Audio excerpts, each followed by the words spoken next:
Hi viewers, welcome to our channel. ప్రస్తుతం మనతో పాటు ఇమ్మంది రామారావు గారు సీనియర్ జర్నలిస్ట్ ఉన్నారు. వారితో ఒకసారి మాట్లాడదాం. సార్ నమస్కారం. సార్ నమస్తే బాబు. సార్, ఇప్పుడు అందరి దృష్టి కూడా ఏపీ ఎన్నికల ఫలితాలపైనే ఉంది. సార్, చాలా మంది ప్రజలు అసలు ఎవరు గెలుస్తారు, ఎవరు అధికారంలోకి రాబోతున్నారని చెప్పి ఒక ఆసక్తితో ఉన్నారు. అయితే వాళ్ళందరూ కూడా సర్వేలను ఫాలో అవ్వడం, సెఫాలజిస్టులు ఏం చెప్తున్నారని చెప్పేసి చూడడం, ఇవన్నీ కూడా వాళ్ళు చూస్తున్నారు. అయితే ఇప్పుడు లేటెస్ట్ గా నాగన్న అనే ఒక సర్వే వచ్చిందంట సార్. మరి వాళ్ళు ఏం చెప్తున్నారు, మరి చాలా మంది సెఫాలజిస్టులు ఏం చెప్తున్నారు, మొత్తం ఈ సర్వేలు, ఈ సెఫాలజిస్టులు వీళ్ళందరూ చెప్పేది ఏ పార్టీకి అధికారంలోకి రాబోతున్నారు అంటున్నారు సార్. మీ ఒపీనియన్ ఏంటి వీటిపైన? నేను ఇప్పటి వరకు విన్న సర్వేలన్నీ ఒకెత్తు. ఇవాళ ఉదయం చూసినటువంటి ఒక ప్రముఖ ఛానల్, ఆ ఛానల్ ఇటీవల జగన్మోహన్ రెడ్డిని ఇంటర్వ్యూ చేసింది.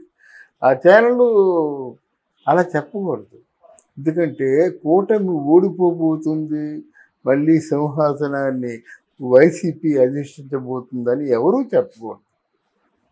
అంటే ఛానల్ ఓన్ చేసుకొని చెప్పకూడదు. అది కొంచెం ఏమిటి ఎలా చెప్పారనుకున్నాను నేను. అంటే ఇంటర్వ్యూకి దీనికి ఏదైనా ఇంటర్ లింక్ ఉందా అని ఆలోచన ఎవరికైనా వస్తుంది, నాకే కాదు. ఇక్కడ నాగన్న ఛానల్ ఒకటి చూసిన తర్వాత కంప్లీట్గా ఒక్కసారి మనల్ని ఏమవుద్దంటే ఒక డైలమాలో పడేస్తుంది అన్నమాట. ఆ డైలమాలో పడేసే విధంగా దాన్నే మైండ్ గేమ్ అంటారు. ఆ సర్వే ఉందన్నమాట. ఆ సర్వేలో ఏంటంటే ఆల్మోస్ట్ కూటమి అది నేలమట్టం అయిపోయింది. కూటమికి అసలు ఓట్లు రావడం ఏదో అంతకుముందు వచ్చినట్టు 23 ఎన్ని వస్తాయనేసరికి ఒక్కసారి భారీ మెజార్టీలు అన్నీ పోయి ఆఖరికి గెలవలేని పరిస్థితి వచ్చిందంటే మనం ఆలోచనలో పడాలి. ఈ మధ్యకాలంలో చాలా సర్వేలు చూసాం, కానీ ఈ సర్వే అంతటి అధమస్థితిలో ఏంటంటే కూటమి ఉండడం ఏ సర్వేలో కూడా నేను చూడలేదు. ఒకసారి నాలో నేనే ఆత్మావలోకనం చేసుకుంటే ఎవరికి తోచింది వాళ్ళు చెప్తున్నారు. కాదంటే కొన్ని సర్వేలకి పేరుంది, సర్వేలు చెప్పినట్టుగా గతంలో జరిగినట్టయితే వాడికి ఒక క్రెడిబిలిటీ ఉంటుంది. వాడిని మనం 4-5 అటు ఇటుగా మనం లెక్క వేసుకోవచ్చు, క్రెడిబిలిటీ ఉన్నటువంటి సర్వేల్ని. ఇప్పుడు ఇండియా టుడే కానీ, పయోనియర్ కానీ, ఇవి కొన్ని ఉన్నాయి. వాటన్నిటికీ భిన్నంగా ఈ సర్వే ఉంది. ఆలోచించాలి. అప్పుడు నాకు అర్థమైందంటే మీ కూటమి చాలా మెజార్టీతో గెలుస్తుంది అన్నప్పుడు ఈ ఆలోచన నాకు ఎందుకు రాలేదు? అంతే కదా, ఇప్పుడు ఆలోచన రావాలి కదా. అయితే అంతే మనం జాగ్రత్తగానే చెప్తున్నాం. ఇంతమంది లక్షల మెజార్టీ వస్తుందని చెప్పినప్పుడు కూడా గెలుపు తథ్యం అని చెప్తున్నాం. జనవాక్యాన్ని బట్టి ఎన్ని వేల మెజార్టీ అంటే 1000 మెజార్టీ ఏముంది, ఒక ఓటు ఎక్కువైనా గెలిచినట్టే, అంతే కదా. అంటే ఆ ఓటు దగ్గరించుకొని చెప్తున్నాం కనుక మనకి ఈ మాటలు, ఈ చర్చ జరుపుకునే అర్హత ఉంది. సహజంగా ఎలా అయిపోయిందంటే ఇప్పుడు ఎన్నికల సర్వే ఎవరికి తోచినటువంటి విధంగా వాళ్ళు చెప్తున్నారు. అది కొంత మనం పరిగణలో తీసుకోకూడదు.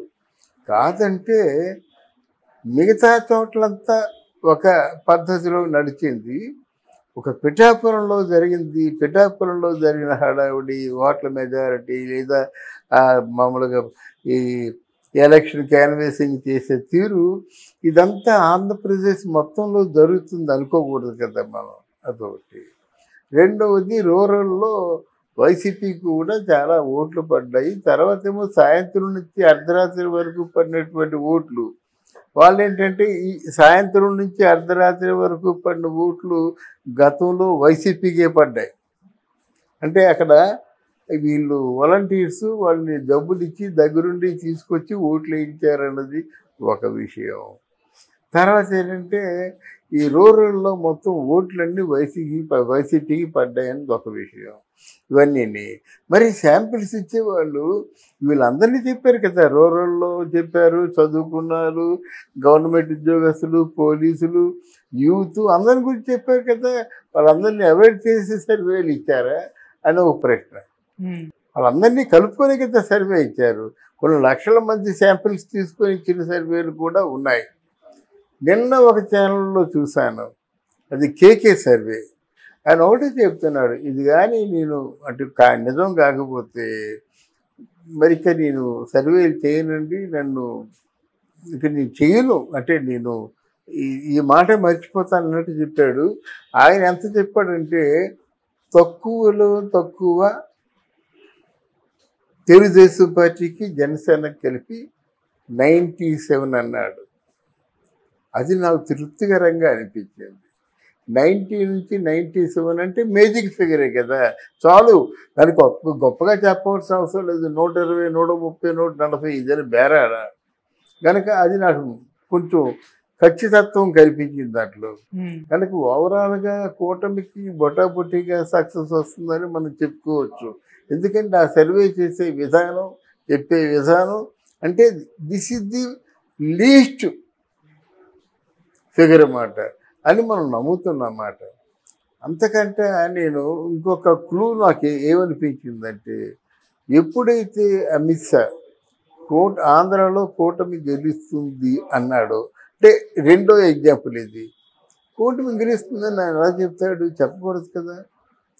ఆంధ్రదేశంలో కూడా చాలా బాగుందని చెప్పాలి, లేకపోతే ఇంకేదో వాళ్ళు గెలుస్తారు వీళ్ళు గెలుస్తారు చెప్పాలి. ఖచ్చితంగా కూటమి గెలుస్తుందని చెప్పడంలోను అంటే మొత్తం టోటల్ ఎన్నికల కమిషన్ ఆఫ్ ఇండియా సహజంగా వాళ్ళ చేతుల్లో ఉంటుందని నేను నమ్ముతాను.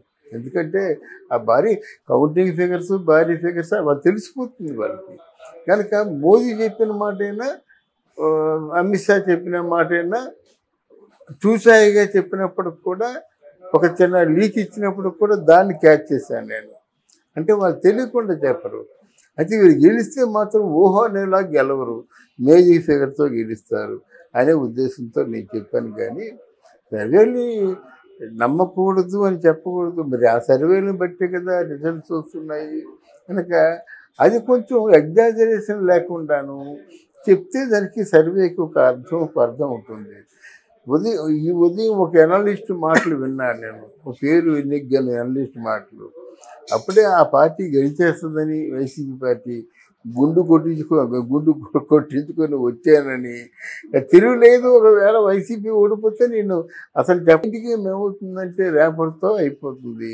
జనాల్లో ఒక విధమైనటువంటి, ఇప్పుడు ఫర్ ఎగ్జాంపుల్ మనం కామ్గా మాట్లాడుకుంటున్నాము, లక్షలు కోట్ల కొన్ని బెట్టింగ్ కాసే వాళ్ళు ఏమవుతారు?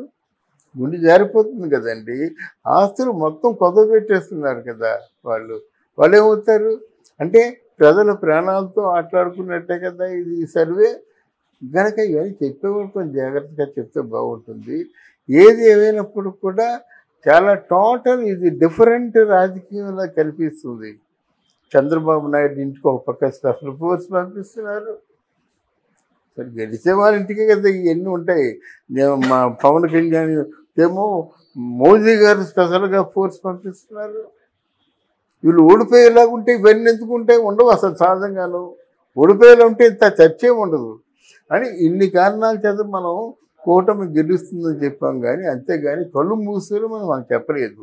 ఓ 10-15 సర్వేలు చూసి తర్వాత లీస్ట్ ఫిగర్ ఏదో తెలుసుకొని సంబంధిత వ్యక్తులు మాట్లాడిన మాటల్లోంచి లీక్ అని అనిపించి వీళ్ళు ప్రభుత్వం చేస్తున్నటువంటి సందడి ఇవన్నీ చూసుకున్న తర్వాత, అంటే చంద్రబాబు నాయుడుకి కానీ పవన్ కళ్యాణ్కి కానీ ఈ సందడి అంతా చూసుకున్న తర్వాత నేను ఒక అండర్స్టాండింగ్కి వచ్చాను.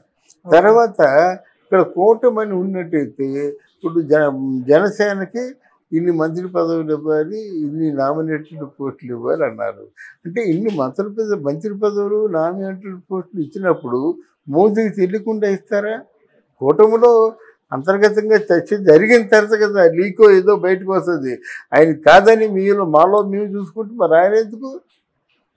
అందువల్ల ఇదంతా కంప్లీట్గా అంతర్గతంగా ఈ చర్చోపచర్చలు జరుగుతున్నాయి. దాని తాలూకు విధానమే ఇది.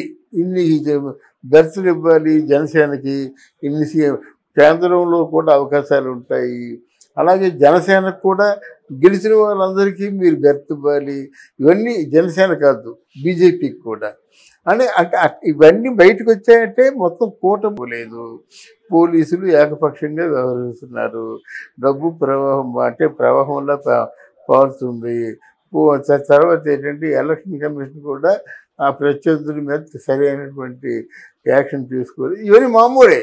తర్వాత ఓడిపోయిన వాళ్ళందరూ కర్రలు పట్టుకొని కత్తులు పట్టుకొని వెళ్ళి పరుగు తీయడం కొట్లాడడం అన్నీ మామూలే అన్నమాట. ఇదంతా ఒక పెద్ద మైండ్ గేమ్ జరుగుతుంది కనుక ఈ మైండ్ గేమ్ ఇక ముందైనా తగ్గించాలి. దాని ఫేక్ సర్వేలు ఇక ముందైనా ఉండాలి. ఎందుకంటే ఆ ఫేక్ సర్వే వల్ల కొంతమంది ప్రాణాలు కోల్పోయే ప్రమాదం ఉంది. Okay sir, thank you so much. Thank you.